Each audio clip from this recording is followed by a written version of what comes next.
திருச்சிற்றம்பலம். தென்னாடுடைய சிவனே போற்றி. எந்நாட்டவர்க்கும் இறைவா போற்றி. ஏகம்பத்துரையந்தாய் போற்றி. பாகம் பெண்ணொரு ஆனாய் போற்றி. அண்ணாமலையும் அண்ணா போற்றி. கண்ணார் அமுதக்கடலே போற்றி. காவாய் கனகத்திரளே போற்றி. கையிலை மலையானே போற்றி போற்றி. நமச்சிவாய வாழ்க. நாதன் தாள் வாழ்க. அன்பர்களுக்கு ஆன்ம வணக்கம். நீங்கள் கேட்டுக்கொண்டிருப்பதும் பார்த்து கொண்டிருப்பதும் சிகாரம் சைவநெறி பாடசாலை என்கிற டெலிகிராம் சேனல் மூலம் ஒவ்வொரு நாளும் அதிகாலை 5:20 மணிக்கு திருநெறிய தமிழோசை என்கிற தலைப்பின் கீழே 12 திருமுறை பாராயணம் செய்து வருகிறோம். அந்த வகையிலே சிவபெருமானுடைய பெரும் கருணையினாலே திருமூல நாயனார் இயற்றிய திருமந்திரம் என்கிற நூலிலிருந்து ஒரு நாளைக்கு ஒரு பாடல் என்கிற வரிசையிலே சிந்தித்து வருகிறோம். அந்த வகையில நம்முடைய நிகழ்ச்சிக்கு வருகை தந்துள்ள அத்துணை அடியார் பெருமக்களையும் வருக வருக என்று வரவேற்று அவர்களுடைய பொற்பாதங்களை மனம் மொழி மெய்களாலே வணங்கி நிகழ்ச்சிக்குள் இனிதே நுழைவோம். நுழைவதற்கு முன்பதாக 12 திருமுறை ஆசிரியர்கள் துதி, திருக்கதவம் அடைதல், திருக்கதவம் திறத்தல், திருப்பள்ளி எழுச்சி போன்ற பாடல்கள் எல்லாம் பாடி நிகழ்ச்சியை துவங்குவதை ஒரு வழக்கமாக வைத்திருக்கிறோம். அந்த வகையில இன்றைக்குண்டான 12 திருமுறை ஆசிரியர் துதியினை படிப்பதற்காக தென்காசி மாவட்டம், தென்காசிக்கு அருகாமையில் உள்ள வெங்கடேஸ்வரபுரம் கிராமத்தைச் சேர்ந்த சிவத்திரு பாலசுப்பிரமணியம் ஐயா அவர்கள். வாங்க ஐயா. சிவாய நம. திருச்சிட்டம்பலம். 12 திருமுறை அருளார்கள் போற்றி. ஊழியர்கோன் வெப்பொழித்த புகழியர்கோன் கடல் போற்றி. ஆளிமிசை கல்மிதப்பில் அணிதபிரான் அடி போற்றி. வாழி திருநாவலூர் வந்தொண்டர் பதம் போற்றி. ஊழிமலி திருவாதவூர திருத்தாள் போற்றி. திருமாளிகை தேவர் திருவடி போற்றி. சேந்தனார் செம்பதுமச் செவடி போற்றி. கருவூர் தேவர் கடல் இணை போற்றி. பூந்துருந்தி நம்பிகாட நம்பிகளல் போற்றி. கண்டராதித்தர் கடலடி போற்றி. வேணாட்டடிகள் விரைகளல் போற்றி. திருவாலி அமுதனார் திருவடி போற்றி. புருஷோத்தம நம்பி பூங்கழல் போற்றி. சேதிராயர் அடிகள் சீரடி போற்றி. திருமூல நாயனார் திருத்தாள் போற்றி. திருவாலவாயுடையார் நிழல்தாள் போற்றி. காரைக்கால் அம்மையார் பூ அடி போற்றி. ஐயடிகள் காடவர்கோன் அருங்கடல் போற்றி. சேரமான் பெருமான் சேவடி போற்றி. நக்கீர தேவர் நல்தாள் போற்றி. கல்லாட தேவர் கடலடி போற்றி. கபில தேவ நாயனார் கடல் இணை போற்றி. பானதேவ நாயனார் பொற்றாள் போற்றி. இளம்பெருமான் அடிகள் இணைத்தாள் போற்றி. அதிராவடிகள் அருங்கடல் போற்றி. பட்டினத்து பிள்ளையார் மலர்த்தாள் போற்றி. நம்பியாண்டார் நம்பி நல்தாள் போற்றி. செல்வமலி குன்றத்தூர் சேக்கலார் அடி போற்றி. திருச்சிற்றம்பலம். நன்றி ஐயா. அற்புதம் அற்புதம் அற்புதம். திருச்சிற்றம்பலம், தில்லையம்பலம். அடுத்து நம்முடைய நிகழ்ச்சியில் திருக்கதவம் அடைதல் பாடுவதற்காக தென்காசி மாவட்டம், தென்காசிக்கு அருகாமையில் உள்ள வெங்கடேஸ்வரபுரம் கிராமத்தை சேர்ந்த சிவ திருமதி மல்லிகா ராமகிருஷ்ணன் அம்மையார் அவர்கள். வாங்க. திருச்சிற்றம்பலம். திருக்கதவம் அடைதல். அருப்பெருகு தனி கடலும் உலகுக்கெல்லாம் அன்பு சரி கடலும் எனவும் ஓங்கும் பொருட்சமய முதற் செய்வ நெறிதான் பெற்ற புண்ணியங்கன் இரண்டினவும் போனம் ஈய இருக்கடும் அருளும் உலகம் எல்லாம் ஈன்றவள் தன் திருவுருளும் எனவும் கூடி திருக்கலைஞர் ஞானக்கன்று நரசும் சென்று செஞ்சடை வானவர் கோயில் சேர்ந்தார் அன்றே. செஞ்சடைவர் வானவர் கோயில் சேர்ந்தார் அன்றே. நன்றிங்கய்யா. திருச்சிற்றம்பலம். அருமை அருமை அருமை. நம்ம வீடு தானே, பதட்டம் எல்லாம் படிக்கணும். சிகாரம் நம்ம வீடு. சரி, அடுத்து நம்முடைய நிகழ்ச்சியில் திருக்கதவம் திறத்தல் பாடுவதற்காக நாமக்கல் மாவட்டம் நாவல்பட்டி காட்டூர் கிராமத்தை சேர்ந்த சிவ திருமதி தேவி வெங்கடேசன் அம்மையார் அவர்கள். வாங்கம்மா.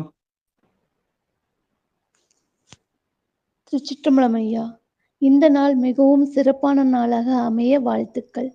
திருக்கதவும் திறத்தல்.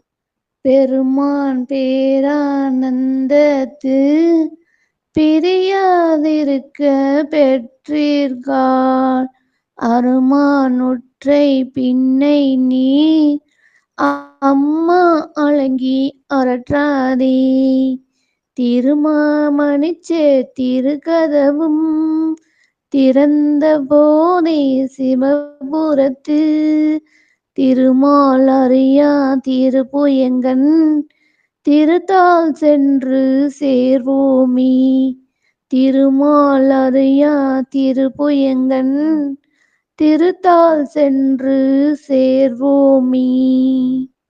நன்றிகள் ஐயா. அருமை அருமை அருமை அருமை. அடுத்து நம்முடைய நிகழ்ச்சியில் திருப்பள்ளி எழுச்சி பாடுவதற்காக சென்னை மாகாணத்திலிருந்து போரூரில் வசிக்கக்கூடிய சிவ திருமதி செண்பகொல்லி அம்மையார் அவர்கள். வாங்கம்மா. ஐயா முதல் பாட்டு பாடணுமா? எந்த பாட்டு ஐயா ஒரே பாடணும்? ஒரு பாட்டு பாடணும். திருப்பள்ளி எழுச்சி, அவ்வளவுதான். எது வேணாலும் எது வேணாலும் பாடலாம். பாடலாம். அருணன் இந்திரன் திசை அணுகினன் இருள் போய் அகன்றது உதயம் நின் மலர் திருமுகத்தின் கருணையின் சூரியன் எழ எழ நயன கடிமலர் மலர் மற்று அன்னலம் கண்ணாம் திரள் நிறை அருள் பதம் முரல்வன இவையோர் திருப்பெருந்துறையுரை சிவபெருமானே அருள் நிதி தர வரும் ஆனந்த மலையே அலைகடலே பள்ளி எழுந்தருளாயே. அருள் நிதி தர வரும் ஆனந்த மலையே அலைகடலே பள்ளி எழுந்தருளாயே. நன்றி ஐயா. அருமை அருமை அருமை. அற்புதம். வாமா தேவியம்மா. பெரும்புலர் காலை. நன்றிகள் ஐயா.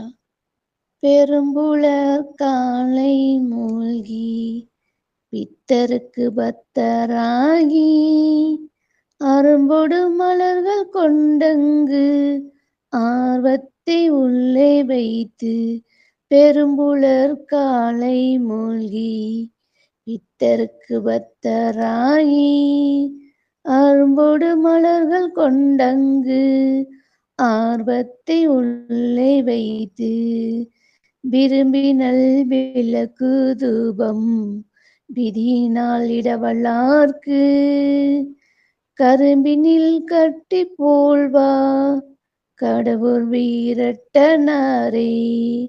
விரும்பினல் விளக்கு தூபம் விதியினால் இடவல்லார்க்கு கரும்பினில் கட்டி போல்வா கடவுர் வீரட்டனாரே.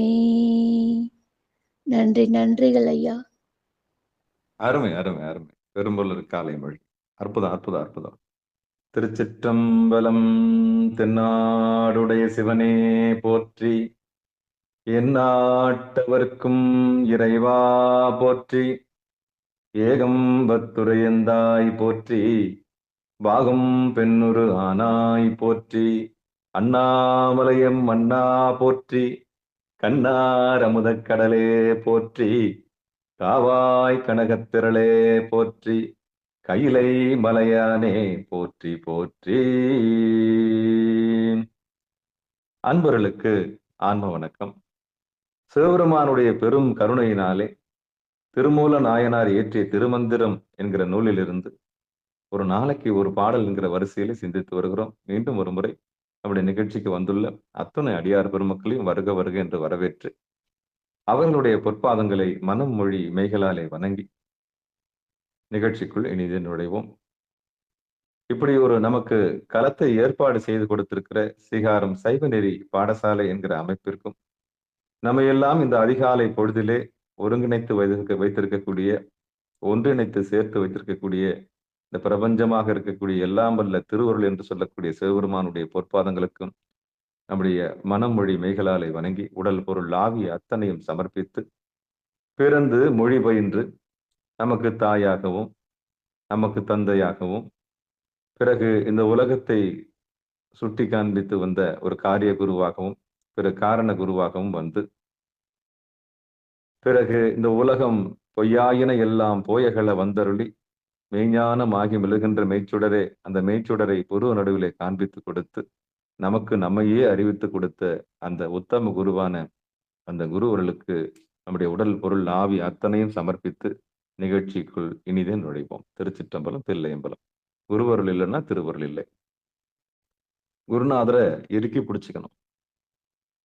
குருநாதரை இறுக்கி பிடித்துக்கணும்னா அந்த அவருடைய நினைவு வேணும். நம்முடைய அறியாமை நீக்கக்கூடிய, நமக்கு தைரியத்தை தரக்கூடிய, நமக்கு வல்லமையை தரக்கூடியது. ஆமா, நீங்க மனசுக்குள்ள நினைச்ச உடனே உங்களுக்கு என்ன வரும்? மிக அற்புதமான சக்தி வரும். அதான் யாரு கூட சேர்றோமோ அவங்க புத்தி நமக்கு வந்துடும். அதனால யாரை நினைக்கணும்னா காலையில குருநாதர் நினைக்கணும். நமக்கு வாழ்க்கையில நம்மளுக்கு அறியாமை நீக்கின அந்த குருநாதர் எல்லா ஆசிரியர்களுக்கும் நன்றி சொல்லணும். இருந்தாலும் நமக்கு சிவகுருவாக புருவநடுவு காமிச்சவங்கள அவங்களை நம்ம ஏன்னா மாயை அகற்றி கொடுக்குறாங்கல்ல, ஆணவம் கண்மம் மாயை அகற்றி கொடுக்கறதுனால அது குருவருள்.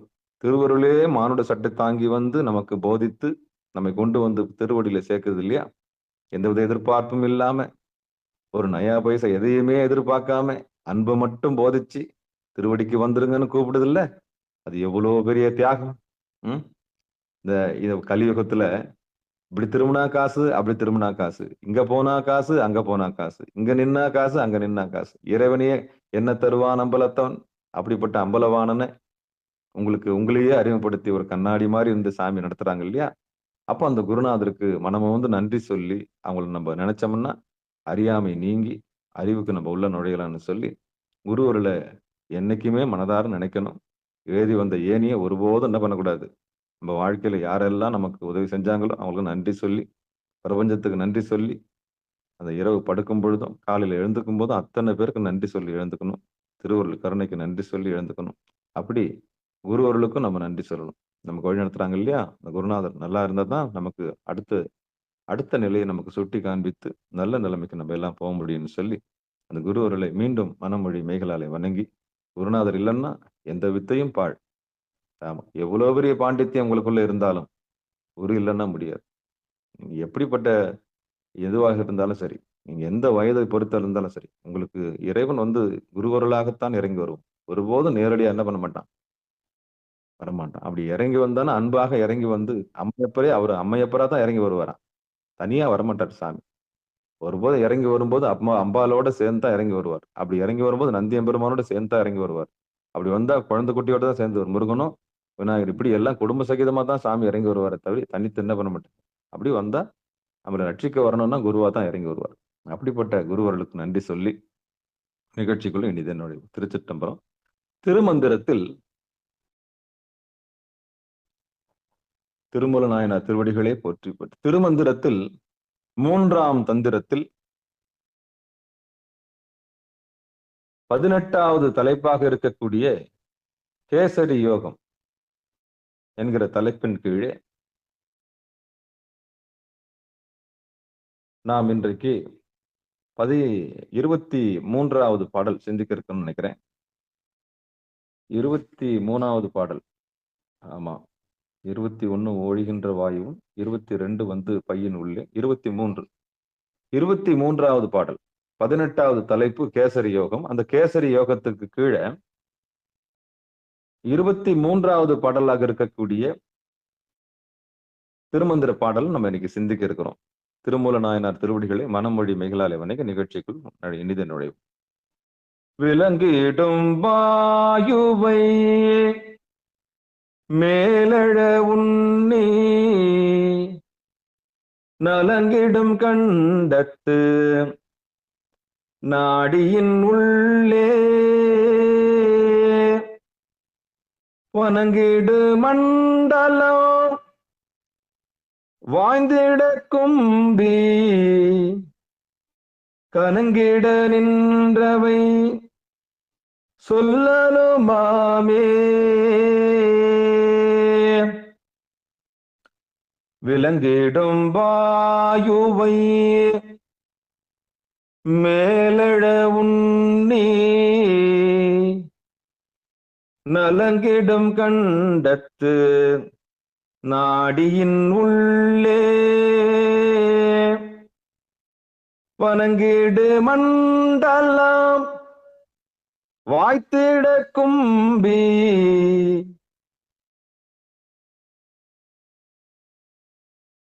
சுனங்கிட நின்றவை சொல்லலுமாவே. வணங்கிடு மண்டலம் வாய்த்திட கும்பி சுனங்கிட நின்றவை சொல்லலுமாமே.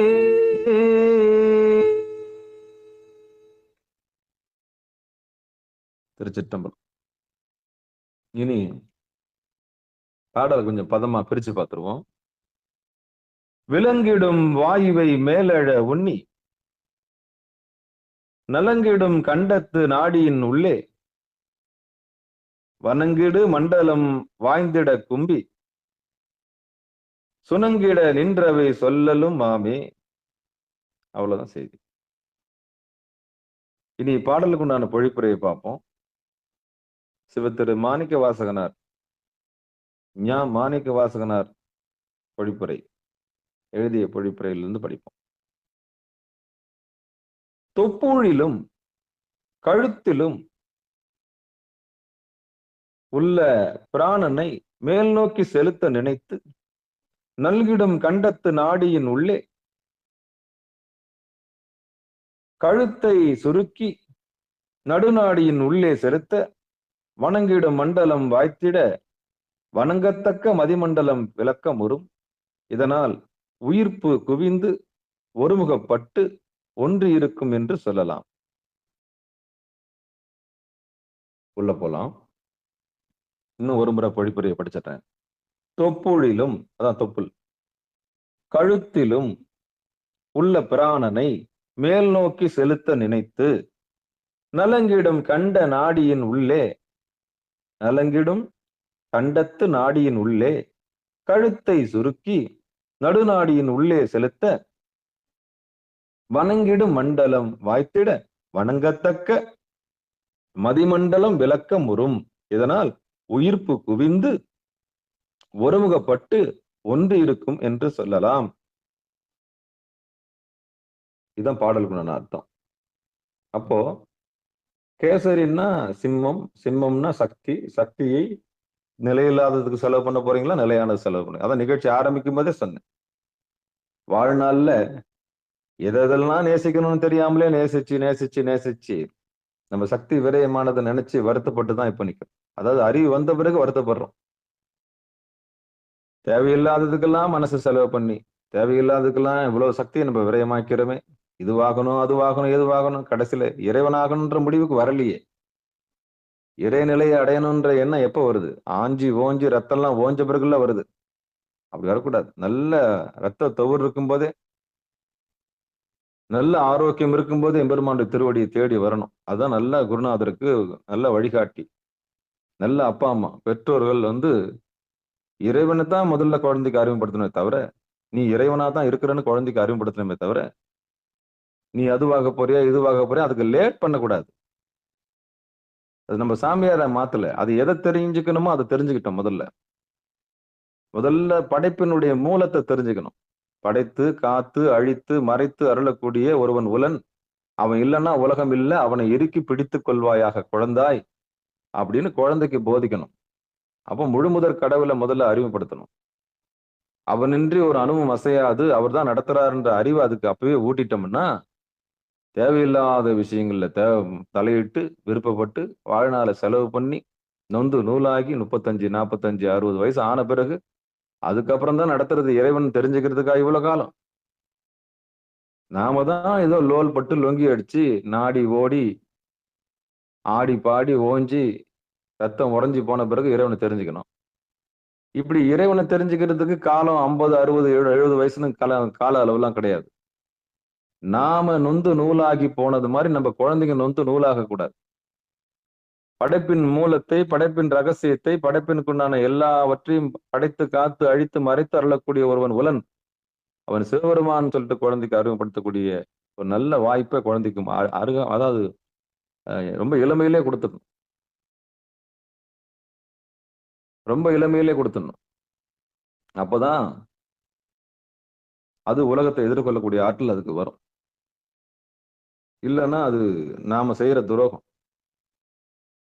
இன்னும் இதுக்குள்ள ருத்ராட்சம் போட்ட, இன்னும் இதுக்குள்ள விபூதி பூசிட்ட, இன்னும் இதுக்குள்ள அப்படிலாம் நம்ம யாரையும் வந்து பிளேம் பண்ணக்கூடாது. சாமியை தொடுறதுக்கு, சாமியை அருகாமையில் வர்றதுக்கு இறைவன் ஆட்கொண்டிருக்காரு, அவ்வளவுதான். அப்படி அந்த குழந்தைய நம்ம கொண்டாந்து என்ன பண்ணணும், அதுக்கு அறிவுப்படுத்தணும். நீதான் நொந்து நூலாகி போய் இப்ப வந்திருக்கிற. அந்த நொந்து நூலாகி போய் இப்ப வந்திருக்கிறன்னா சாமி ஆட்கொண்டிருக்கிறாருன்னா அப்போ உன் குழந்தைங்களை காப்பாற்றணுமா வேணாமா? அப்ப குழந்தைங்களுக்கு அறிமுகப்படுத்தணும்ல. அப்ப முதலாவது இறைவனை தேடு, அவ்வளவுதான். அதான் பெரும்புலர் காலை மூழ்கி, பெரும்புலர் காலை மூழ்கி பித்தருக்கு பக்தராகி, அவருக்கு பக்தராகி, அவ்வளவுதான். அப்ப முதல் பொழுதே அவருக்கு தான், முதல் கர்மாவே அவருக்கு தான். இந்த ஒரு உண்மைய நம்ம குழந்தைக்கு போதிக்கணும், அவ்வளவுதான். இந்த ஒரு உண்மையை நம்ம போதிச்சோம்னால போதும், மற்றபடி வேற எதுவும் வேணாம். அப்போ முதலாவது உணர்த்த வேண்டியது அதுதான். இந்த பாடல் பொழிப்புரை நம்ம பார்த்தோம் இல்லையா? தொப்புழிலும் சுழுத்தியிலும் உள்ள பிராணனை மேல் நோக்கி செலுத்த நினைத்து நலங்கிடும் கண்டத்து நாடியின் உள்ளே கழுத்தை சுருக்கி நடுநாடியின் உள்ளே செலுத்த வணங்கிடும் மண்டலம் வாய்த்திட வணங்கத்தக்க மதிமண்டலம் விளக்கம் வரும். இதனால் உயிர்ப்பு குவிந்து ஒருமுகப்பட்டு ஒன்று நிற்கும் என்று சொல்லலாம். அந்த உயிர்ப்பு குவிந்து ஒன்றுபட்டு நிற்கும் அப்படின்னு தான். அப்போ இதுக்குதான் இவ்வளவு பாடுபடுறோம். இவ்வளவு நாளா நம்ம மனசு தேவையில்லாததுக்கெல்லாம் சக்தி செலவு பண்ணுச்சு இல்லையா? அந்த சக்தின்ற சிங்கம், அந்த சக்தின்ற சிங்கத்தை கொண்டாந்து புருவ நடுவுல கட்டக்கூடிய வித்தையை குருநாதர் மூலியமா கத்துக்கணும். இல்லைன்னா அது ஆமா தன்னைத்தானே அழிச்சிக்கும். ஆசைப்படுறன்ற போர்வையில தன்னைத்தானே அழிச்சிக்கும். இப்படிதான் எல்லாருடைய சக்தியும் விரயமாகுது. அப்ப எத்தனை பேருடைய ஆற்றல் விரயமாகுது பாருங்க. எதுக்காக விரயமாகுது? நிலையானதுக்கா? சிவபெருமானுக்காகவா? இல்ல, நிலையில்லாததை தேடியே விரயமாகுது. அப்ப நிலையில்லாததை தேடியே விரயமாகிற அந்த மனசை குருநாதருடைய தயவுனால அந்த சிங்கத்தை கொண்டாந்து கட்டணும். எங்க? புருவ நடுவுல. அப்படி கட்டுற வித்தையை தான் இந்த பாட்டு சொல்லுது. விலங்கிடும் வாயுவை மேலழ உண்ணி நலங்கிடும் கண்டத்து நாடியின் உள்ளே வணங்கிடு மண்டலம் வாய்ந்திட கும்பி சுனங்கிட நின்றவை சொல்லலுமாமே. இப்படி பாழா போற அந்த சக்தியை கொண்டாந்து குருநாதருடைய தயவுனால, குருநாதருடைய பெரும் கருணையினால அந்த வீணா போற மனசை கொண்டாந்து பக்குவமா கொண்டாந்து புருவ நடுவில் நிறுத்தக்கூடிய கலையை அவர்கிட்ட கேட்டு கத்துக்கணும். இவ்வளவு நாளா என் சக்தி இப்படி வீணா போச்சே சாமி, இதுக்கப்புறம் அந்த மனன்ற சக்தியை நான் வெளியே விட மாட்டேன். அந்த சக்தியை ஒருமுகப்படுத்துற கலையை எனக்கு சொல்லிக் கொடுங்க. விலங்கிடும் வாயுவை மேலழ உண்ணி அப்படி மூச்சை கொண்டு வந்து கபாலத்துல ஏத்துற ஒரு பெரிய கலை எனக்கு சொல்லிக் கொடுங்க. அந்த மூச்சு மூலியமா தான் சக்தி வெளியே போகுதுன்ற ரகசியம் எனக்கு தெரிஞ்சு போச்சு. மனம் ஒடுங்க, மூச்சு ஒடுங்க, மூச்சு விடுங்க, மனமும் ஒன்றுபட்டு நிற்கும். அப்போ மனசுக்கும் மூச்சுக்கும் ரொம்ப சம்பந்தம் இருக்கு. இங்கிருந்து ஆசிரியர் ஒருத்தர் நினைக்கிறீங்கன்னா அந்த அளவுக்கு மனம் நீட்டிக்குதுன்னா அந்த அளவுக்கு மூச்சும் அங்க போகும். மனம் போற இடங்கள்லாம் மூச்சு போகும். மூச்சு எவ்வளவு தூரம் வெளியே இருக்குதோ அவ்வளவு தூரம் மனம் வெளியே இருக்கும். அப்ப மனசை கொண்டாந்து இங்க நிறுத்திட்டோம்னா மூச்சும் வந்து நின்றுடும். அப்ப மனசுக்கும் மூச்சுக்கும் ரொம்ப சம்பந்தம் இருக்கு.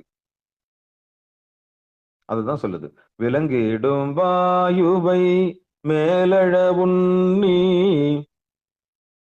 நலங்கிடம் கண்டத்து நாடியின் உள்ளே. அப்ப தொண்டைக்குழி வழியா சுவாசத்தை மேல எடுக்கணும்.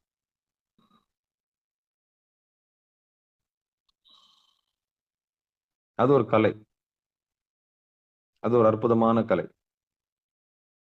அதுக்கு வாசி யோகம்னு பேரு, அதுக்கு கேசரி யோகம்னு பேரு, அதுக்கு சித்த வித்தைன்னு பேரு, அதுக்கு சுத்த வித்தைன்னு பேரு, அதுக்கு உத்தம பிராணாயாமம்னு பேரு, அதுக்கு சாகா கலைன்னு பேரு, அது வேகா புனல்னு பேரு, சஞ்சீவின்னு பேரு, நிரந்தரம்னு பேரு, தேவர்கள்னு பேரு, அமரர்கள்னு பேரு, வாழும் கலைன்னு பேரு, சாஸ்வதமானதுன்னு பேரு.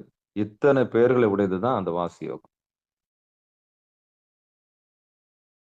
அமிர்த தாரணை, அமிர்த யோகம், இது அமிர்த யோகம். எது அமிர்த யோகம்? தன்னில் தானே லயிச்சிருக்கிறது அமிர்த யோகம்.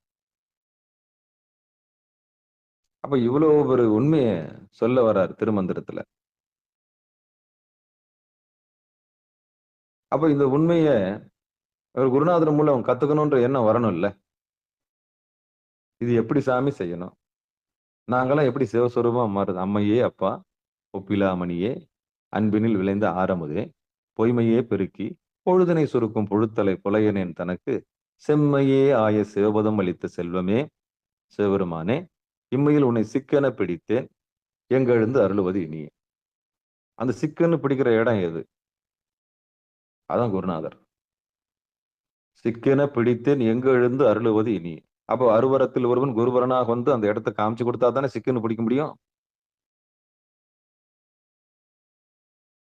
சிக்கன்னு பிடிக்க முடியும், இல்லைன்னா முடியாது இல்ல.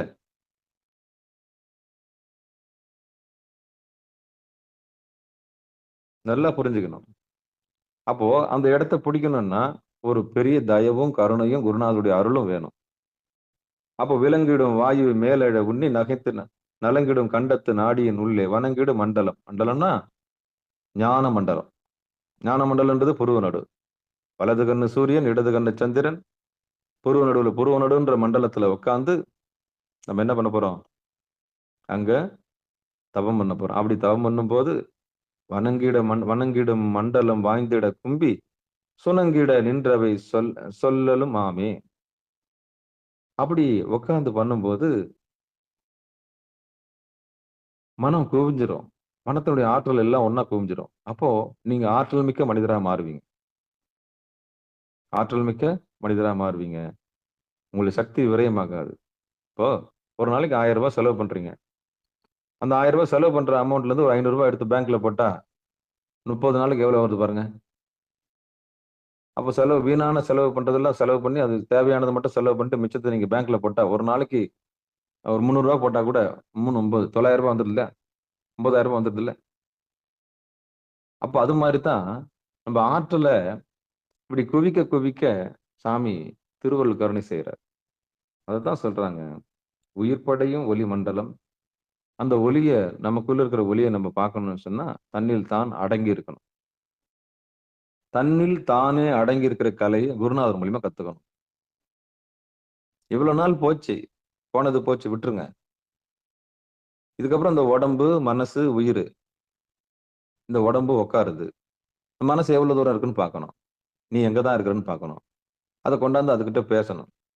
இவ்வளவு நாள என் கூட இருக்கிற, ஒரு நாளாவது எனக்குள்ள இருக்கிறன்னு நீ சொன்னியா, அதை கொண்டாந்து என்ன பண்ணணும்? புருவ நடுவில் நிறுத்தணும்.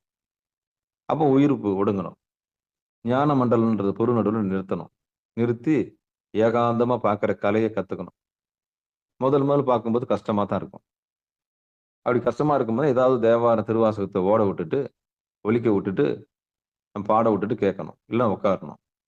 அப்படி இல்லையா நம்மளாவது சிவபுராணம் சொல்லிட்டு புருவ நடுவில் உட்காரணும். இல்லைன்னா யாராவது தவம் பண்றாங்கன்னா அந்த கூட்டத்துல போயாவது உட்காந்துக்கணும். அடியார் நடுவுல உட்கார்ற அடியார்கள்னா யாரு? எம்பெருமானுடைய திருவடி தெரிந்தவர்கள் தான் அடியார். அந்த கழுத்துக்கு மேல இருக்கக்கூடிய எம்பெருமான் லலாட ஸ்தானம்னு சொல்லக்கூடிய கூடஸ்தாவை தெரிந்தவர்கள் தான் அடியார்கள். மற்றவங்க எல்லாம் மதுல சுத்தி சுத்தி வருவாங்க. சின்னங்கள்லாம் நிறைய இருக்கும். சைவ சின்னங்கள் நிறைய இருக்கும், ருத்ராட்சம் நிறைய இருக்கும், திருநீரு நிறைய இருக்கும், உடம்பு ஃபுல்லா திருநீர் பூசியிருப்பாங்க, ஃபுல்லா சூலம் போட்டிருப்பாங்க, காலில் கடுக்குன்னு இருக்கும், கழுத்துல ருத்ராட்சம் இருக்கும், அவரை மாதிரியே நடப்பாங்க, அவரை மாதிரியே போவாங்க. மதுல தான் சுத்த முடியுமே தவிர கருவறைக்கு வர முடியாது. அப்ப கருவறைக்கு வரணும்னா என்ன பண்ணணும்? குரு அருள் வேணும். வேடம் போடலாம், வேடம் போடலாம். சிவபெருமானுடைய வேடம் போடலாம், வேடம் தரிக்கலாம். அந்த வேடத்துக்கு ஏத்த மாதிரி சாமி நம்மளை கொண்டு போகணும்ல உள்ள. நாடகத்தால் உன் அடியார் போல் நான் நடுவே, நாடகத்தால் உன் அடியார் போல் நடித்து நான் நடுவே அப்படின்ட்டாங்கல்ல. அது போல அந்த வேடத்துக்கு ஏத்த மரியாதை கிடைக்கும். ஆனா அதுக்கேற்ற மாதிரி உள்ள உழையணும் இல்ல, தவத்தில் நுழையணும் இல்ல. அதான் அப்ப உள்ள தவம் பண்ணாம வெளியே வேடம் போட்டு பிரயோஜனம் இல்லைல்ல. உள்ள தவம் பண்ணாம வெளியே தவசீலி மாதிரி வேடம் போடுறது தப்பு தானே. அந்த வேடத்தை காமிச்சு வேற பொருள் பறிக்கிறது ரொம்ப தப்பு தானே. அப்போ வேடம் போட்டு ஏமாத்தக்கூடாது. சிவபெருமானுடைய வேடம் போட்டு ஏமாத்தக்கூடாது. சிவபெருமானுடைய சின்னத்தை போட்டு ஏமாத்தக்கூடாது. ருத்ராட்சத்தை போட்டு ஏமாத்தக்கூடாது. திருநீரை போட்டு ஏமாத்தக்கூடாது. 5 எழுத்து சொல்லி சும்மா அப்படி பவ்யமா பேசி ஏமாத்தக்கூடாது. அப்ப யார செய்யற அந்த பாவம்? நீ யார் சொல்லி செய்யற? பொருள் பறிக்கிறதுக்காக சாமியோட வேஷம் போட்டுக்கிற. நீ எதுக்கு போட்டிருக்க? பொருள் பறிக்கிறதுக்காக. உனக்கு அருள் நோக்கம் கிடையாது. உனக்கு புரு நடுவோ எம்பெருமானுடைய அருள் நோக்கமோ உனக்கு கிடையாது. துளி கூட கிடையாது. உனக்கு நோக்கம்னா பணம் சம்பாதிக்கணும். அப்ப என்ன போட்டுக்கிற? காவி துணி கட்டிக்கிற, ருத்ராட்சம் போட்டுக்கிற, திருநீர் பூசிக்கிற. அப்ப வெளிப்படையா எவ்வளவு பெரிய ஏமாத்தான அது. அப்ப உன் நோக்கம் பொருள் நோக்கம் தானே. அப்ப எத்தனை பேர் பொருள் நோக்கத்துக்காக இந்த வேஷம் போட்டிருக்காங்க? நல்லா யோசிச்சு பாருங்க. அருள் நோக்கத்துக்கா, பொருள் நோக்கத்துக்கா? வீட்டுல சண்டை, திருவண்ணாமலைக்கு வந்துட்டேன். நான் கேட்கிறேன், நீ வீட்டுல சண்டைன்னா திருவண்ணாமலைக்கு வந்துட்டேன், அப்ப சாமியார் ஆயிட்டியா? இல்ல. உடனே ஒரு காவி துணி கட்டிக்கிறது, உடனே ருத்ராட்சத்தை போட்டுக்கிறது, உடனே என்ன பண்றது? வரவங்களும் ஆசீர்வாதம் பண்றது. அது எப்படி சாத்தியம்? வீடு பேருன்னா அறம் பொருள் இன்பம் வீடு பேரு. வீடுன்னா எது? ஆதாரம்னா என்ன? நிராதாரம்னா ஞானமண்டல்னா என்ன? அண்ணாமலையார் எங்க இருக்கிறாரு? உடம்புன்னா என்ன? மனசுனா என்ன? உயிர்னா என்ன? பசுன்னா என்ன? பதினா என்ன? பாசம்னா என்ன? ஆணவம்னா என்ன? கண்மம்னா என்ன? மாயினா என்ன? எப்படி விபரீத ஞானம் கிடைக்கும்? எடுத்தோம்னா எல்லாம் கிடைச்சிருமா? அப்ப போட்ட வேடத்தை அது போலி தானே. அப்ப மனசு கிளேசம் அடையுதா இல்லையா? பணம் சேர்ந்துரும். பணம் சேர்ந்தவன என்ன பண்ணும்? அருள் நோக்கம் இல்லாதவனுக்கு பணம் சேர்ந்தா என்ன ஆகும்? பொருள் மேலதான் மனசு போவோம். கார் வாங்கணும்னு ஆசைப்படுவான், வண்டி வாங்கணும்னு ஆசைப்படுவான், வந்த பணத்துல ஏதாவது சல்லாபம் பண்ணலாம்னு ஆசைப்படுவான். அப்ப புத்தி என்ன பண்ணும்? பணம் வந்த பிறகு பணம் பத்தும் செய்யும். பணம் பத்தும் செய்யும். அதாவது பணம் சம்பாதிக்கிற வரைக்கும் வேடம் போட்டுட்டு இருப்பான். வேடம் போட்டு சம்பாரிச்சுட்டு அதுக்கப்புறம் அவனுக்கு அந்த பழைய அதான் மிருகம் தானே. மிருகம் தான் பக்குவப்பட்ட ஆன்மா மாதிரி நடிச்சு பணம் சம்பாதிக்குது. பணம் சம்பாரிச்ச பிறகு அதர்மத்தின் வழியா வந்த பணம் தானே, அது அதர்மத்தின் வழியா தான் போகும். அதுக்கும் சாமி ஒரு ஆப்பு வைப்பாரு. என்னடா என் வேடத்தை போட்டு என்ன பண்ணிட்டேன்? சம்பாரிச்சுட்ட, ரைட்டு. அதுக்கு ஒரு சல்லாபம் பண்றதுக்கு ஒரு பொம்பளை அனுப்பிச்சு, ஒரு அழிவு சக்தியை அனுப்பிச்சு அதை சின்ன பின்னமாக்கி அந்த சொத்தை கரைச்சு விட்டுருவார். அவருக்கு தெரியும் நீ எதன் வழியா அதை சம்பாரிச்சன்னு. அறத்தின் வழியா அது வரல, என்னை காமிச்சு சம்பாரிச்சிருக்கிற. உனக்கு பொருள் நோக்கம் இருக்கு, உனக்கு அருள் நோக்கம் இல்லை அப்படின்னு சாமிக்கு தெரியாதா? நிச்சயம் திருவண்ணாமலை இருக்கிற சாமிக்கு தெரியும். யார் யாரெல்லாம் என் பேரை சொல்லி என்னென்ன பண்றாங்கன்னு சாமிக்கு தெரியாது? அப்போ சாமி பேரை சொல்லி சாமி வேடம் போட்டு முக்தி பெற்றவர்களை போல நடிக்கிற கூட்டம் இருக்கத்தானே செய்யுது. நம்மள என்ன பண்ணிடுறோம்? பா என்ன ருத்ராட்சம்பா, அடப்பா இவ்வளவு ருத்ராட்சம் போட்டுக்கிறாருப்பா, இன்னும் அனுபூதி இப்பா ஞானம் பெற்றிருப்பாரா? ஞான அனுபூதி அடைஞ்சிருப்பாரா? ஞானத்துக்கு அருகாமையில் வந்திருப்பாரா? சிவபெருமான உணர்ந்திருப்பாரான்னு பாக்குறது கிடையாது. அவ்வளவுதான். சரி, ஏதோ சிவபெருமான சித்தம் போட்டான், நாய் வேஷம் போட்டா என்ன பண்ணி ஆகணும்? கொலைச்சுதானே ஆகணும். அந்த மாதிரி போட்டான். போட்டு அவனுக்கு வர்றவங்களுக்கு எல்லாம் சைட்ல சொல்லி வச்சிருப்பான், நான் திருநீர் பூசி விட்டுனே இருக்கிறேன். இது மாதிரி கோயில் கட்டுறேன்னு சொல்லு, இந்த மாதிரி ஏதாவது பண்ண சொல்லு, நம்ம அன்னதானம் பண்றேன்னு சொல்லு, வரவங்ககிட்டலாம் சொல்லி சைடில் என்ன பண்ண. அப்போ இது ஒரு ஏற்பாடு. அப்போ என்ன ஆகும், வரவங்களாம் வந்து குவிச்சுக்கிட்டு போயின்னு இருப்பான். கூட்டம் ஜாஸ்தி, லட்சக்கணக்கான பீப்புள் வருவான் திருவண்ணாமலையில். அப்போ என்ன பண்ணுவான், ஆளை பார்த்த உடனே அவனுக்கு என்ன, அவன் தான் எதை தின்னா பித்தம் தெளின்னு தானே சுத்த வரான். உள்ள வர்றவன், கோயிலுக்கு வர்றவன் எதை தின்னா பித்தம் தெளியும். நம்ம குறை யாருக்கிட்ட சொல்றது? ஆசை, அங்கலாப்பு,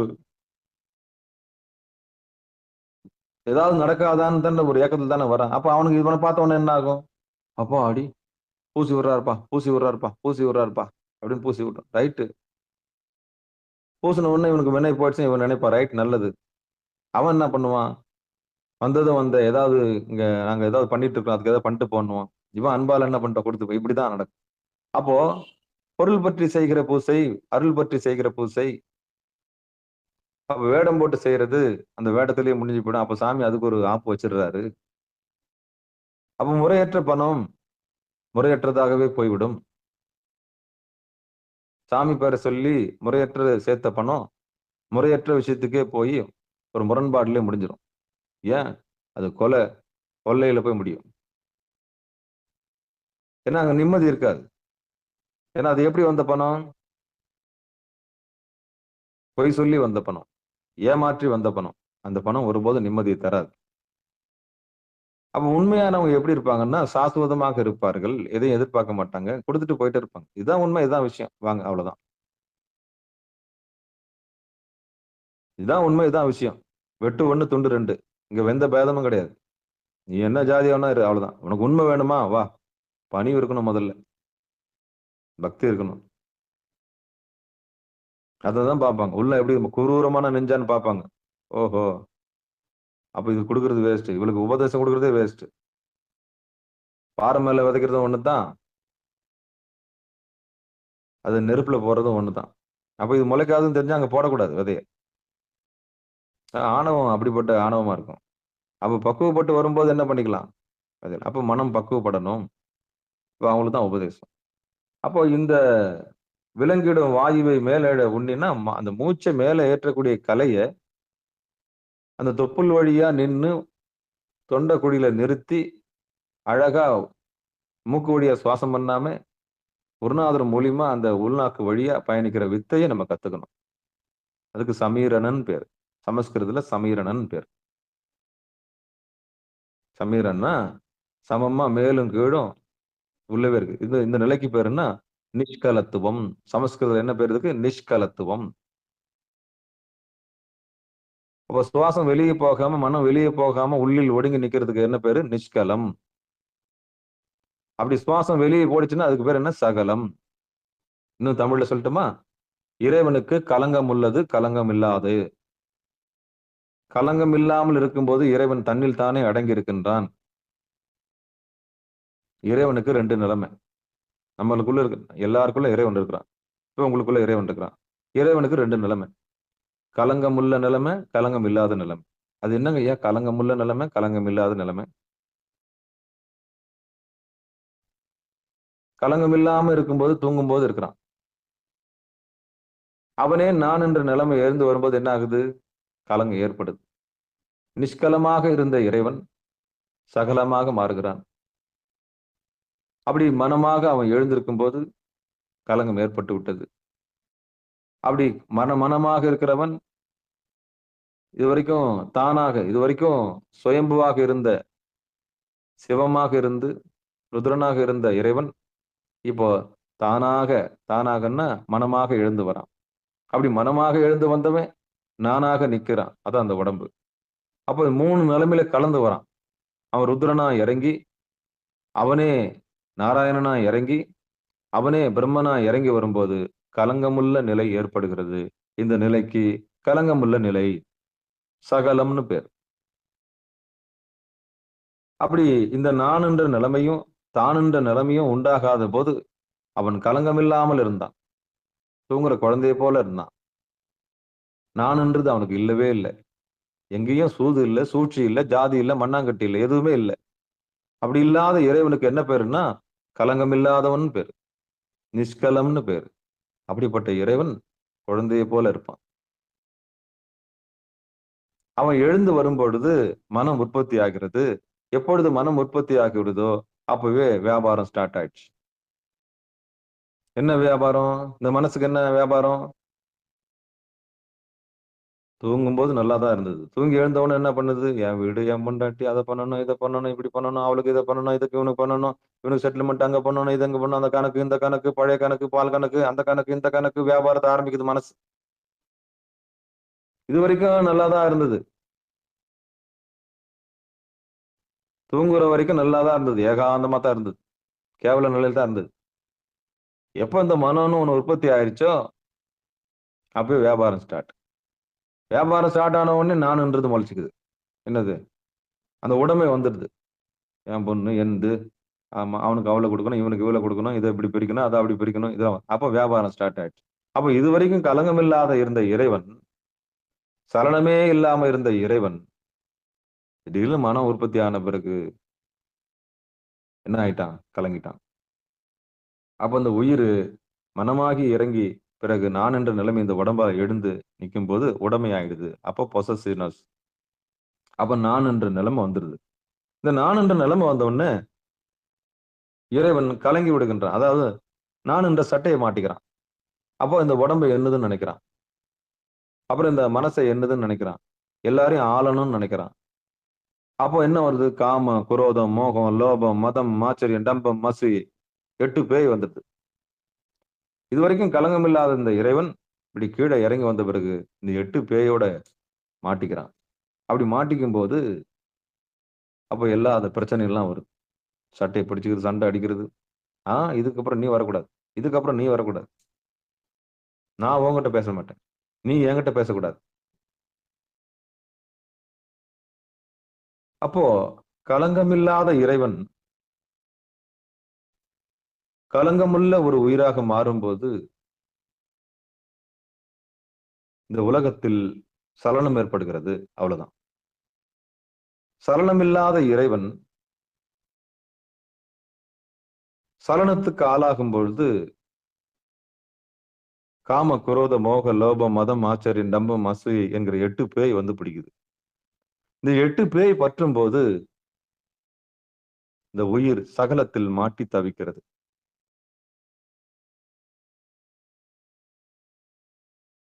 அப்போ நீங்க எங்க போனாலும் இறைவனுக்கு 2 நிலைமை. ஒண்ணு கலங்கம் உள்ளது, இன்னொன்னு கலங்கம் இல்லாதது. இறைவன் 2 சொரூபமா இருக்கிறான். ஒண்ணு கலங்கம் இல்லாமல் குழந்தையை போல இருக்கிறான். அவன் எப்ப கலங்கம் அடைகிறான்னா, எப்ப மனம் எழுந்துக்குதோ அப்பவே கலங்கம் உண்டாயிடுச்சு. அப்போ குருநாதருடைய தயவுல அந்த கலங்கத்தை போக்கணும்.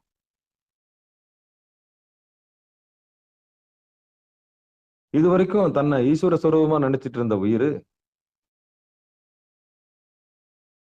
மனமா வெளியே வரும்போது கலங்கிடுச்சு.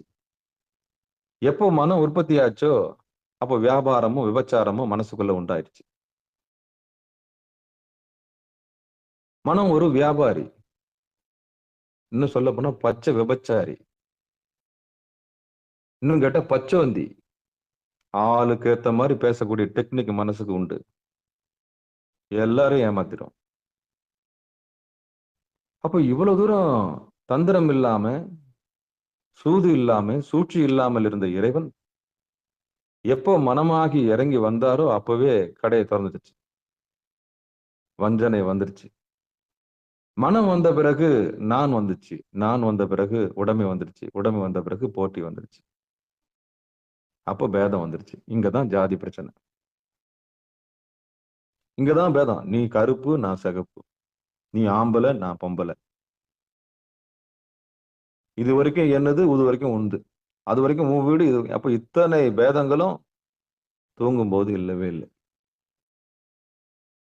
சலனம் இல்லாமல் இருந்த உயிருக்கு எந்த பேதமும் இல்லை. சலனம் ஏற்பட்ட பிறகு இந்த சம்சார பந்தத்துல வந்த பிறகு அது கலங்கம் உள்ளதா மாறும். அதனாலதான் இறைவனுக்கு 2 நிலைமை. ஒண்ணு கலங்கம் உள்ளது, இன்னொன்னு கலங்கம் இல்லாதது.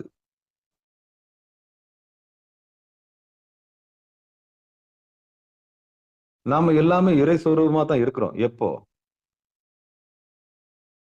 நான் அற்ற போது, தான் அற்ற போது, இந்த நானும் தானும் உற்பத்தியாகாத வரைக்கும் நாம எல்லாம் இறை சொரூபம் தான். எப்போ தான் முளைச்சு நான் முளைச்சு வெளியே வருதோ அப்பவே நம்ம கலங்கம் உள்ளவங்களா ஆயிரும். அப்போ வந்து காம குரோத மோகம் வந்துருது, லோபம் வந்துருது, டம்பம் அசூயை போட்டி பொறாமை. உம் இது என்னது? அது வரைக்கும் அவர் யாரா இருப்பாரு? என்ன ஜாதி இருப்பாரு அவரு? இந்த பேதம். அவர் கருப்பா இருக்கிறாரு, இவர் சிகப்பா இருக்கிறாரு, பூணூல் போட்டு ஐயரா இருப்பாரோ? இத்தனை குரூரம் உள்ள வந்துரும், இத்தனை பேதம் உள்ள வந்துரும். எப்போ? இது வரைக்கும் சலனமே இல்லாம இருந்த இறைவனுக்கு எப்போ இதெல்லாம் ஏற்படுது? மனசுன்னு ஒண்ணு உற்பத்தியான பிறகு ஏற்படுது. அப்போ இந்த மனோன்ற வியாபாரி வந்த உடனே அவன் தொழிலே விபச்சாரம் தான், கலகம்தான். அவன் தொழிலே வியாபாரி தான், ரொம்ப தந்திரமானவன். அப்புறம் நான்ன்றது உற்பத்தி பண்ணிடுறான். அப்போ எப்போ உடைமை வந்துச்சு அப்பவே பிரச்சனை வந்துச்சு, போட்டி வந்துருச்சு, பொறாம வந்துருச்சு, சண்டை சேவல் தான். ஒரு சேவல் சண்டை போட்டு முடியுமா? நான் கேட்கிறேன். ஒரு ஆடு சண்டை போட்டு முடியுமா? நான் கேட்கிறேன். மண்டை உடையந்தனே விடாது. முட்டி முட்டி முட்டி முட்டி. அதுதான் ஒரு நாட்டுக்கும் இன்னொரு நாட்டுக்கும் உள்ள சண்டை. ஒரு அகங்காரத்துக்கும் இன்னொரு அகங்காரத்துக்கும் சண்டை வந்தா எப்படிக்கும்? முட்டிக்கும். இந்த பிரித்தாளும் சூழ்ச்சியை தான் இன்னைக்கு அரசாங்கம் செய்யுது. யாரையும் நிம்மதியா விட்டுக்கூடாது. ஒரு ஆடையும் இன்னொரு ஆடையும் முட்டை விட்டு வேடிக்கை பார்க்கறது, அதை சாதி சண்டையை உண்டாக்கி கொடுது. அப்ப இந்த அகங்காரங்களை வச்சு வேலை பார்க்கறது தான் சூழ்ச்சி. இந்த சூழ்ச்சியிலிருந்து விடுபடணும், இந்த சூதிலிருந்து விடுபடணும். தர்மத்தின் வாழ்வுதனை சூது கவுன்றது ஆன்மீகத்துக்கு மட்டும்தான் பொருந்தும், அரசியலுக்கு பொருந்தாது. அப்போ தர்மம் என்பது இறைவன். அந்த இறைவன் கலங்கம் இல்லாமல் இருந்தான். அவனை சூது, நாராயணன் என்கிற சூது வந்து சூழ்ந்து கொண்ட போது மனக்கிலேசம் ஏற்பட்டு வியாபாரத்தை தொடங்குகிறது. அந்த வியாபாரத்தை தொடங்கியவுடன் விபச்சாரம் ஆரம்பமாகி விடுகிறது. தன்னைத்தானே விளம்பரப்படுத்திக் கொள்ளக்கூடிய அந்த மனம் போட்டியில் முடிகிறது. சண்டை சேவல் மாதிரி ஆயிடுறான். பேருக்கு பாடுறான், வேண்டேன் புகழ், வேண்டேன் செல்வம், வேண்டேன். அது பேருக்கு தான். அந்த பாடியாவது புகழ பெறணும்னு பாடுறான். அப்போ கலங்கமில்லாத இறைவன் எப்போ தான் உற்பத்தி ஆச்சோ அப்பவே கலங்கம் உண்டாயிடுச்சு. அவ்வளவுதான், கலங்கிருச்சு, தண்ணியில கரைஞ்சிருச்சு உப்பு. அப்ப நான் வந்துருச்சு, அவ்வளவுதான், குப்பை. எப்போ நான் வந்துச்சு அப்ப சண்டை சேவல், அவ்வளவுதான்.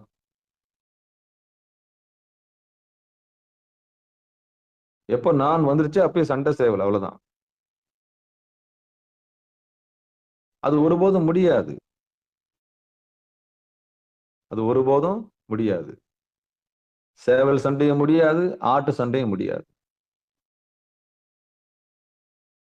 சேவல் சண்டையும் முடியாது, ஆட்டு சண்டையும் முடியாது. தன்னைத்தானே குத்தி கிழிச்சு ரத்தம் வந்து முடிஞ்ச பிறகுதான் அது என்ன பண்ணும்? ஒழியும். அது மாதிரி ஆடு சண்டை போட்டு அந்த கொம்பு உடஞ்சி மண்டையில இருந்து ரத்தம் வரும் தானே என்ன பண்ணாது விட. இதுதான் அகங்காரம். இன்னைக்கு உலகம் எப்படி இருக்குன்னா இப்படிதான் இருக்கு. ஒரு அகங்காரத்தையும் இன்னொரு அகங்காரத்தையும் மோத விட்டு வேடிக்கை பார்க்கறது தான் சூழ்ச்சிக்காரர்களுடைய சூதாக இருக்கு. ஒருத்தனையும் நிம்மதியா வச்சிருக்க கூடாது. அகங்காரத்தை தூண்டி விட்டுக்கிட்டே இருக்கணும். ஒரு கலவரத்தை உண்டு பண்ணிக்கினே இருக்கணும். யாரும் நிம்மதியா இருந்துடக்கூடாது. வாழவும் கூடாது, சாவும் கூடாது. ஆனா நீ எனக்கு அடிமையா இருக்கணும்.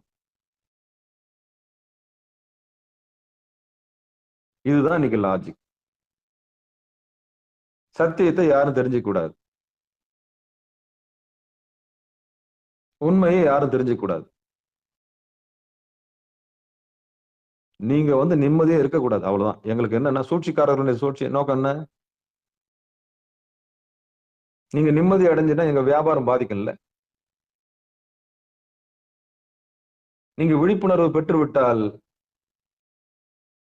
நீங்க உண்மையை தெரிஞ்சுக்கினீங்கன்னா, சத்தியத்தை தெரிஞ்சுக்கினீங்கன்னா, வியாபாரம் பாதிக்கும் இல்லையா? அதனாலதான் கூடுமான வரையில நாங்க சினிமா உற்பத்தி பண்றோம். மாயை உற்பத்தி பண்றோம். விளம்பரங்களை உற்பத்தி பண்றோம்.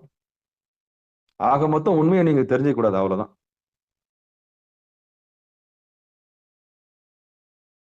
அப்போ ஆணவத்துக்கு என்ன பரிசுன்னா, புகழ்ந்தா பிடிக்கும். பட்டம், பதவி, பரிசு. ஆணவத்தினுடைய இயல்பு என்னன்னா, அதுக்கு புகழ்ச்சி ரொம்ப பிடிக்கும்.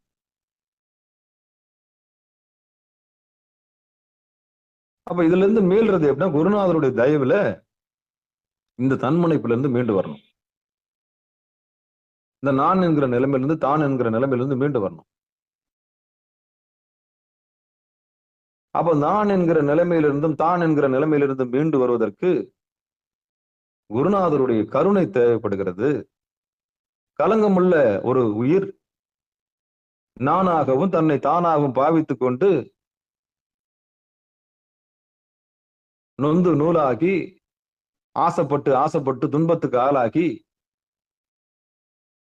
செத்து போகக்கூடிய ஒரு உயிரை ஒரு குருநாதர் பார்த்தா என்ன நடக்கும்னா, முதல்ல நான் விடுதலை, பிறகு தானில் என்பது விடுதலை. கலங்கமில்லாத ஒரு இடத்துக்கு போய் விடுவார். அதான் குருநாதர்.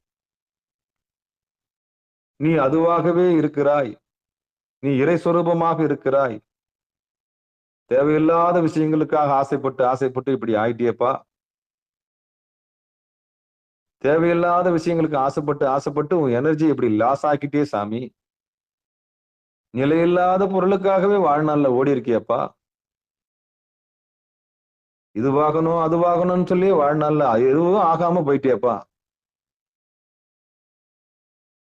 இதுவாகணும் அதுவாகணும் இப்படி ஆகணும் அப்படி ஆகணும்னு சொல்லிட்டு வாழ்நாள்ல எதுவுமே ஆகாது போயிட்டியே.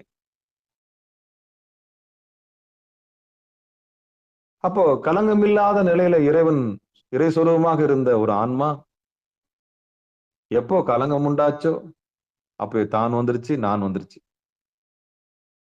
இந்த ரெண்டு நிலைமையை உணர்த்துறதுக்காக தான் குருநாதர் வராரு.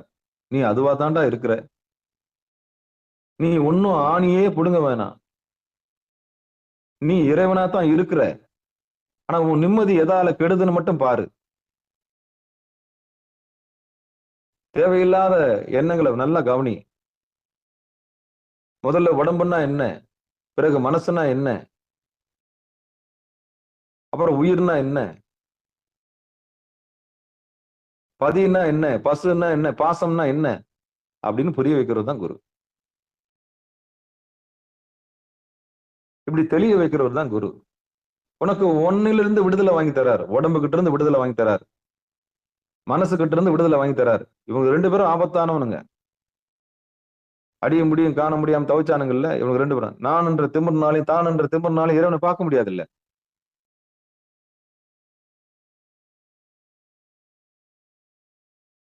அப்போ விலங்கிடும் வாயுவை மேலட உண்ணி தன் நலங்கிடும் கண்டத்து நாடியின் உள்ளே வணங்கிடு மண்டலம் வாய்ந்திட கும்பி சுணங்கிட நின்றவை சொல்லுமாமே. இந்த பாட்டை புரிஞ்சு நீங்க உட்கார்ந்து தவம் பண்ணி மேல அந்த வாயுவை ஏத்தணும்னு சொன்னா இந்த கலங்கமில்லாத இடத்துக்கு போனாதான் முடியும். அப்ப இறைவனுக்கு ரெண்டு நிலைமைன்னு சொல்லி இவ்வளவு தூரம் நான் விளக்குனேன். ஒண்ணு கலங்கம் உள்ளது, இன்னொன்னு கலங்கம் இல்லாதது. எது வரைக்கும் கலங்கம் இல்ல, தூங்குற வரைக்கும் தூங்கி இருக்கிறவர் தூங்கும் போது இறைவன் கலங்கம் இல்லாமல் இருக்கிறான். அதே இறைவன் வெளியே எழுந்து வரும்போது உடமையோட எழுந்து வந்துடுறான். நான் வந்துருது, தான் வந்துருது. இது ரெண்டும் வந்த பிறகு போட்டி வந்துருது, பொறாம வந்துருது, காமம் வந்துருது, குரோதம் வந்துருது, எல்லாமே வந்துருது, எல்லா குணமும் வந்துருது. இப்படி எல்லா குணத்திலையும் மாட்டிக்கின உயிர் என்ன பண்ணுது, சின்ன பின்னமாயி தன்னைத்தானே அழிச்சுக்குது. அவ்வளவுதான். இப்படி பாழா போன நானுன்ற அகங்காரத்துல சிக்கி மாட்டிக்கிட்டு இருக்கிற உயிரை தான் குருநாதர் மீட்டெடுக்கிறார். அதான் முன்னும் என்ன புண்ணியம் செய்தனை நெஞ்சமே அந்த புண்ணியம் செஞ்சதுனால குருநாதர் நமக்கு கிடைக்கிறார். கிடைச்ச உடனே முதல் விடுதலை, உடம்புகிட்ட இருந்து விடுதலை, வினையிலிருந்து விடுதலை, ஆணவத்துக்கிட்ட இருந்து விடுதலை வாங்கி தர்றார். ஆணவத்தை அழிக்க முடியாது, ஆணவத்திலிருந்து விடுதலை வாங்கி தருவார். 2வது விடுதலை, மனசுகிட்ட இருந்து விடுதலை வாங்கி தருவார். 3வது விடுதலை, மாயையிலிருந்து விடுதலை வாங்கி தருவார். இந்த 3த்துல இருந்து ஒருத்தனுக்கு விடுதலை வாங்கி கொடுத்துட்டா பரிபூர்ண சுதந்திரம். தன்னுடைய ஆன்மாவை அது தெரிந்து கொள்ளும். கலங்கமுள்ள நிலையிலிருந்து கலங்கமில்லாத நிலைக்கு கொண்டு போய் விடுவார். அவர் யாரு? அவர் தான் குருநாதர், உத்தம குருநாதர். ஒரு உயிர் ஆணமும் கண்மம் மாயை என்ற சகதியில மாட்டி தவிச்சுக்கிட்டு இருக்கும். இப்படி சொன்னாதான் புரியும். ஒரு உயிர் ஆணவம் கண்மம் மாயை என்ற 3 சகதியில மாட்டி தவித்து கொண்டு இருக்கும். அப்படி மாட்டி தவித்து கொண்டு சேத்துல சின்ன பின்னமா காலை விட்டு ஒலையில காலை விட்ட மாடு மாதிரி என்ன பண்ணும்? இந்த ஒலைன்னு சொல்லுவாங்க, மண்ணு நிலன்னு சொல்லிட்டு காலை வச்சிடும் குதிரை. காலை வச்ச உடனே குதிரை போய் என்ன பண்ணிடும்? காலை உள்ள விட்டுடும். உள்ள விட்டோன்னா ஒரு காலை எடுக்கிறதுக்கு இன்னொரு காலை வைக்கும். அப்படியே 2 காலம் உள்ள போயிடும். 2 காலம் உள்ள போன பிறகு பின்னாடி இருக்கிற 2 கால என்ன பண்ணும்? மேல எழுங்கலான்னு முயற்சி பண்ணும். கால் போய் மாட்டிக்கும், ஒலையில மாட்டிக்கும். அப்போ 2 கால் போய் காலில் ஒலையில மாட்டிக்குச்சுன்னா பின்னாடி இருக்கிற 2 காலால என்ன பண்ண முடியாது? எடுக்க முடியாது. இப்படி ஒலையில மாட்டின குதிரை மாதிரி இருப்பீங்க. அப்போ முதல் காலு ஆணவம், அந்த சகதி ஒலை. 2வது காலையும் உள்ள விடுறீங்க. அப்புறம் 3வது கால், மொத்தம் 4 கால் உள்ள போயிடுச்சு, மாயில மாட்டிக்கிச்சு. இப்ப ஒலையில மாட்டின குதிரை மாதிரி நிக்கிறீங்க. நீங்க இல்ல, நானும் சேர்த்து தான் சொல்றேன். என்னையும் சேர்த்தேன். நான் மட்டும் ஒழுக்கமான. இப்போ ஆணவம் கண்மம் மாயை இந்த 3 சேதியில 3 ஒலையில நம்ம மாட்டிக்கணும். காலை எடுக்கிறோம். நல்லாதான் பூமின்னு நினைச்சுதான் காலை வச்சோம். ஆனா ஒலையில மாட்டிக்கணும். இப்ப அந்த பக்கம் யார் போறது? குருநாதர் போறாரு. ஐயோ, எவ்வளவு ஸ்ட்ராங்கான குதிரை இது! நல்ல குதிரையா இருக்குது, நல்ல வலுவான குதிரையா இருக்குது. போயும் எதுல போய் மாட்டிக்கிச்சு? நல்லா சவாரி செய்யலாமே. அந்த குதிரை தான் மூச்சு. அந்த மூச்சுன்ற குதிரையை என்ன பண்றாரு சாமி? ஐயோ, போய் ஒலையில மாட்டிக்கிச்சு. அப்ப குருநாதர் வராரு. வந்த உடனே கலங்கமில்லாம இருந்த மூச்சுன்ற குதிரை கலங்கமுள்ள ஆணவத்திலையும் கலங்கமுள்ள அந்த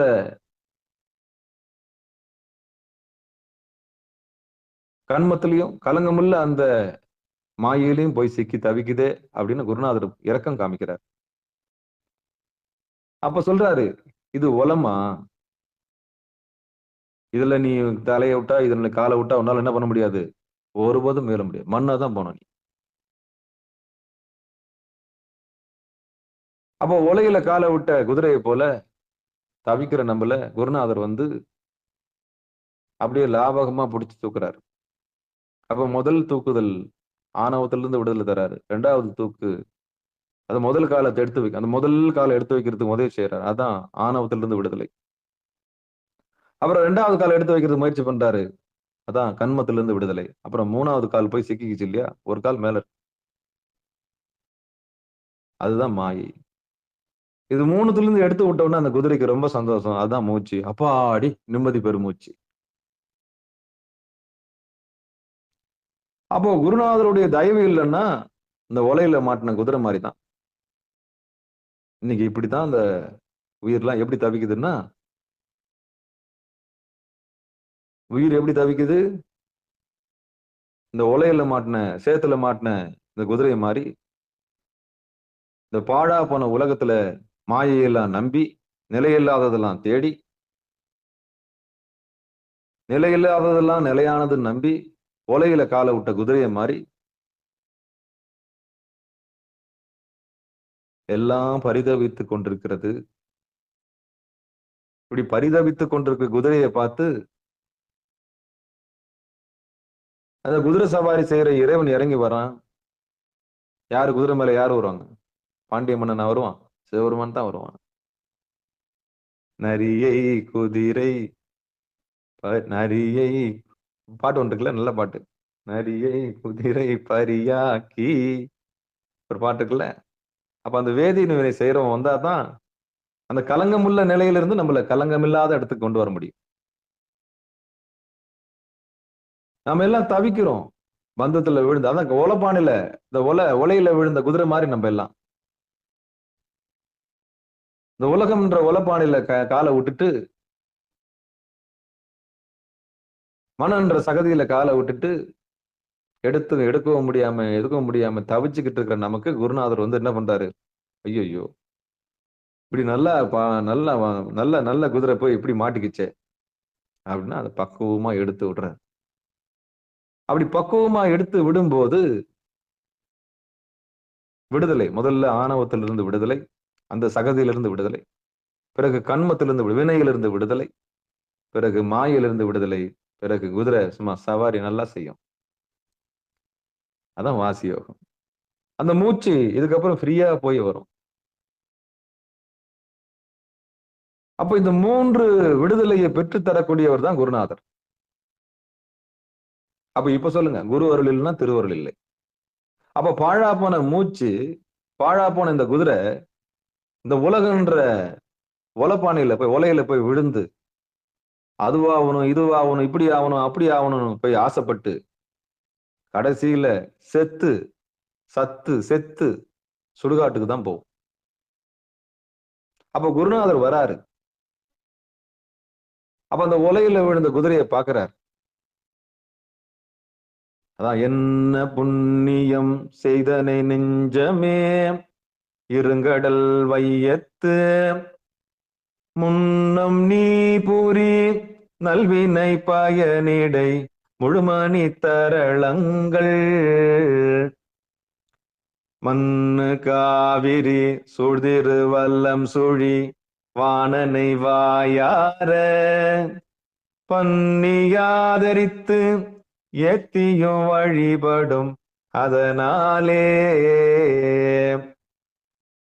அந்த குதிரை ஏற்கனவே செஞ்ச புண்ணியத்தினால, பெருமானுடைய பெருங்கருணையினால அறுவரத்தில் ஒருவன் குருவரனா இறங்கி வந்து அந்த ஒலையில மாட்டின நம்மள காப்பாத்திருக்கு போறான்.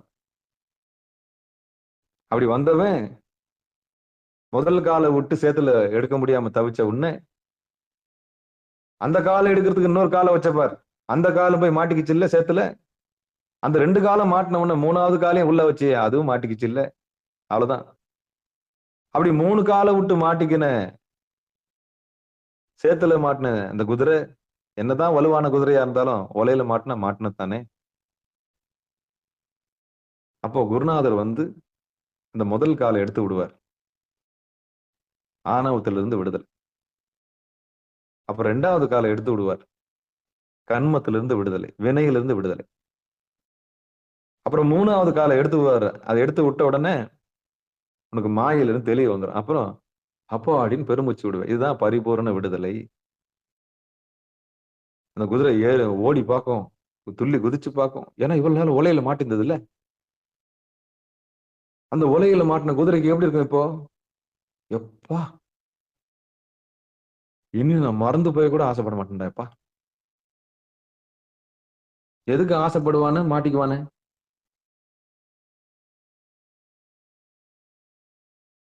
அப்ப உஷாராயிடுச்சு அந்த குதிரை. இதுக்கப்புறம் தெளிஞ்சு காலை, அதான் ஆழம் பார்த்து காலை விடும். தெரியாதனமா காலை விட்டுட்டு என்ன பண்ணிக்கிச்சு? ஓலையில காலை விட்டுச்சு. அப்போ குருநாதருடைய தயவுனால அப்போ குரு விசுவாசம் வேணும்.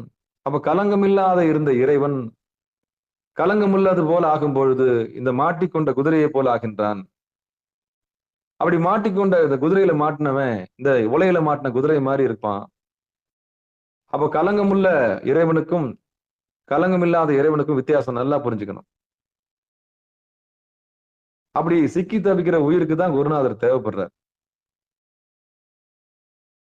அதுதான் அந்த பாட்டு சொல்லுது. விலங்கிடும் வாயுவை மேலெழ உண்ணி. அப்படிப்பட்ட குதிரைய, மூச்சுன்ற குதிரைய நீ தேவையில்லாததுக்கு செலவு பண்ணாத, பாழுங்கணத்துல போய் விழுந்துராத, நிலையில்லாதது மேல ஆசைப்படாத, நிலையானது மேல உன் கவனத்தை திருப்பி உன்னை நீ மீட்டுக் கொள்வாயாக, உன்னை நீ மீட்டுக் கொள்வாயாக, உன்னை நீ அறிவாயாக, அப்படின்றதுதான் செய்தி.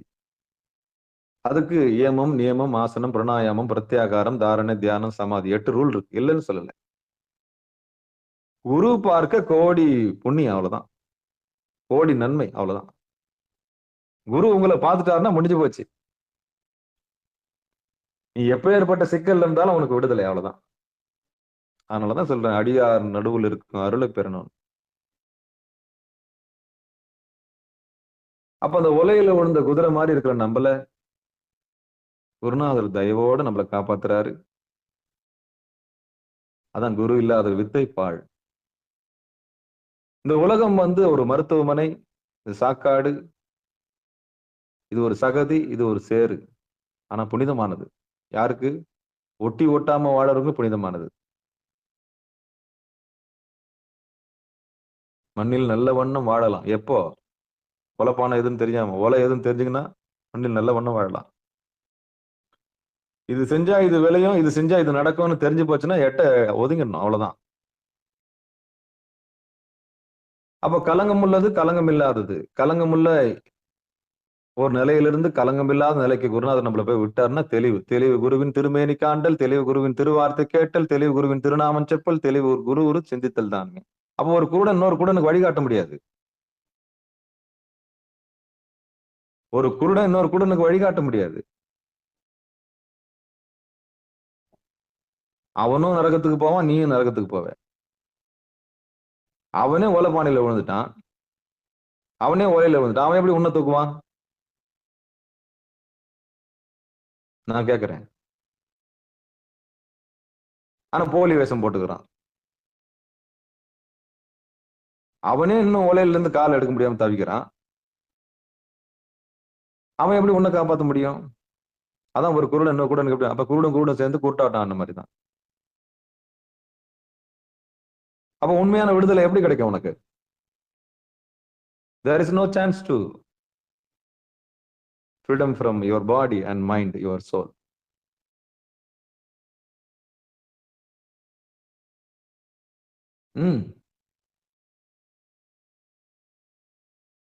அப்ப இந்த உண்மையை நீங்க தேடி கண்டுபிடிக்கணும்ல.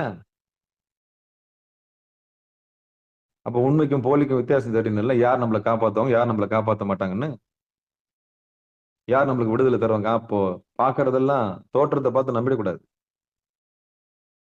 தோற்றத்தை பார்த்து நம்பிடக்கூடாது.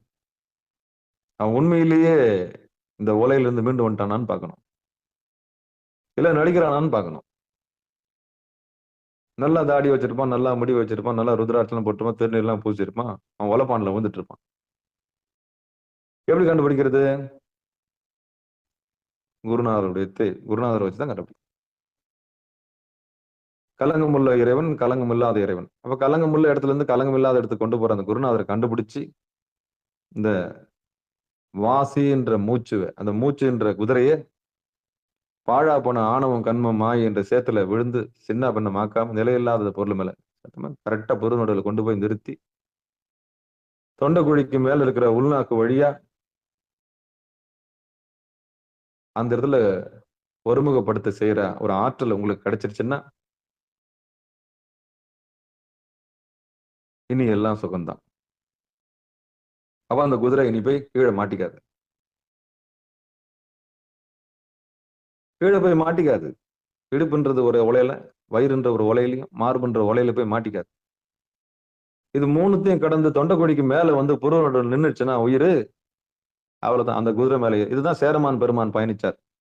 சேரமான் பெருமான் எந்த குதிரையில பயணிச்சாரு? வாசி என்ற குதிரையில பயணிச்சார். மூச்சு என்ற குதிரையில் மேல ஏறி பயணிச்சார். எந்த கடலை தினமும் அவர் பார்த்தார்? புருவ நடுவில் அந்த கடலை பார்த்தார். இதெல்லாம் உள் ரகசியங்கள். இதுதான் உள்ள ரகசியங்கள். அப்போ இறைவனுக்கு 2 நிலைமை இன்னைக்கு நம்ம பார்த்தோம். ஒண்ணு கலங்கம் உள்ளது, இன்னொன்னு கலங்கம் இல்லாதது. அப்ப கலங்கம் இல்லாம இருக்கும்போது குழந்தைய போல இருக்கிறாரு. எப்போ அவர் வெளியே அந்த மனன்ற வியாபாரி வெளியே கொண்டாந்தானோ அன்னைக்கே சின்ன பின்னமாயி நானுன்றது ஒண்ணு உற்பத்தி ஆகி சண்டை போட்டு, ஆட்டு சண்டை, கோழி சண்டை மாதிரி போட்டு உலகம் இன்னைக்கு சண்டையில தான் முடியுது.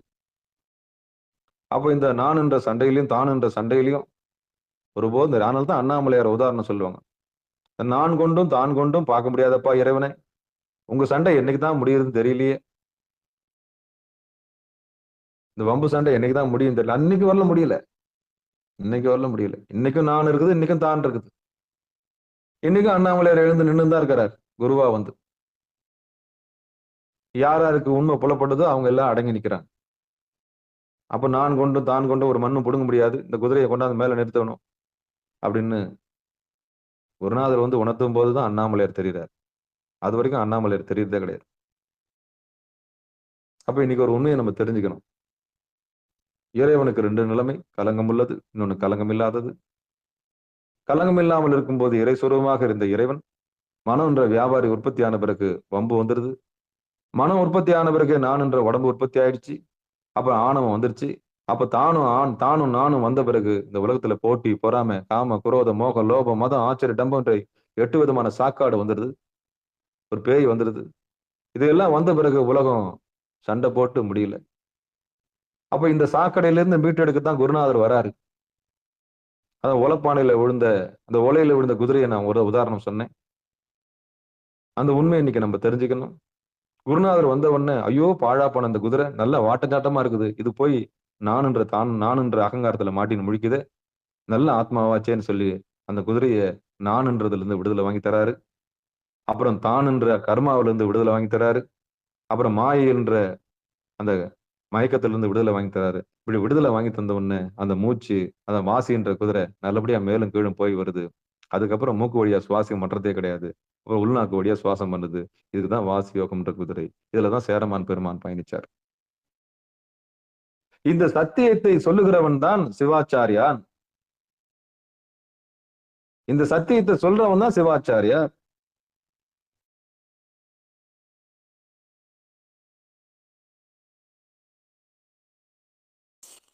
ஐயா கேட்கலையா, சவுண்டு கேட்கல. நடராஜ் ஐயா கேட்கலையே. வரமா வந்து இந்த உண்மையை தெரிஞ்சு குருநாதருடைய தயவை கேட்டு நம்ம விடுதலை பெறத்தான் முயற்சி பண்ணணும். மீண்டும் ஒரு முறை இந்த பாடலை பாடி நிகழ்ச்சியை நிறைவு செய்யலாம். திருச்சிற்றம்பலம். விலங்கிடும் வாயுவை மேலெழ உண்ணி நலங்கிடும் கண்டத்து நாடியின் உள்ளே வணங்கிடும் மண்டலம் வாய்ந்திட கும்பி சுனங்கிட நின்றவை சொல்லலுமாமே.